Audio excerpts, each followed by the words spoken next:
Assalamualaikum Baraya Nusantara yang dirahmati Allah.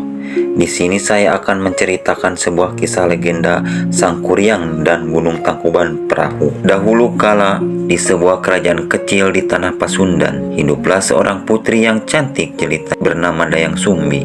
Dayang Sumbi dikenal tidak hanya karena kecantikannya, tetapi juga karena kepandaiannya dalam menenun kain. Namun meskipun ia dicintai banyak orang, Dayang Sumbi sering merasa kesepian di istananya. Ketika sedang menenun, gulungan benangnya terjatuh. Ia terlalu malas untuk mengambilnya, lalu ia bersumpah, "Siapapun yang mengambilkan benangku, jika dia laki-laki, aku akan menikahinya." Ternyata yang mengambil benang itu adalah seekor anjing besar bernama Tumang. Namun Tumang bukanlah anjing biasa, ia adalah jelmaan dewa yang dikutuk. Sesuai sumpahnya, Dayang Sumbi menikahi Tumang. Lahirlah seorang anak laki-laki bernama Sang Kuryang. Sang Kuryang tumbuh menjadi anak yang cerdas dan pemberani, tetapi ia tidak tahu bahwa Tumang adalah ayah kandungnya. Suatu hari, Dayang Sumbi meminta Sang Kuryang untuk berburu rusa di hutan. Ia memerintahkan Sang Kuryang untuk membawa hati rusa sebagai makanan, tetapi mereka tidak berhasil menemukan rusa. Karena putus asa, Sang Kuryang membunuh Tumang dan mengambil hatinya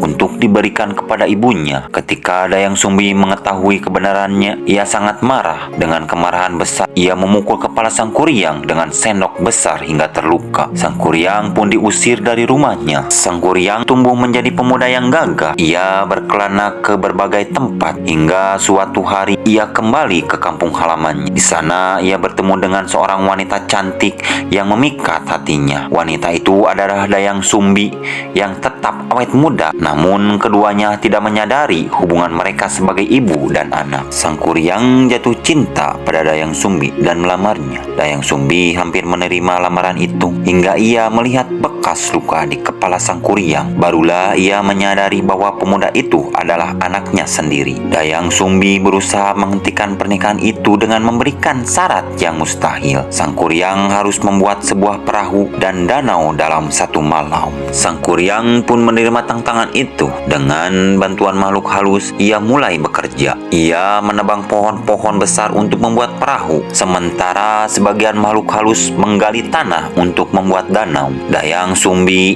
yang khawatir Sang Kuryang akan menyelesaikan tugasnya, memikirkan cara untuk mengagalkan usahanya. Ia menebarkan kain putih di timur dan membuat ayam jantan berkokok lebih awal, sehingga terlihat seperti fajar telah tiba. Kemarahan Sang Kuryang melihat matahari terbit. Sang Kuryang merasa gagal. Ia marah besar, lalu menendang perahu yang hampir selesai itu. Perahu tersebut terbalik dan menjadi gunung yang sekarang dikenal sebagai Gunung Tangkuban Perahu. Sang Kuryang kemudian pergi meninggalkan Dayang Sumbi dan ia tidak pernah kembali. Gunung Tangkuban Perahu itu hingga sekarang masih ada di Jawa Barat. Bentuknya seperti perahu terbalik dan itulah mengapa kita mengenalnya dengan nama tersebut. Pesan moral, kisah ini mengajarkan kita untuk berhati-hati dengan sumpah dan keputusan kita karena semuanya memiliki konsekuensi.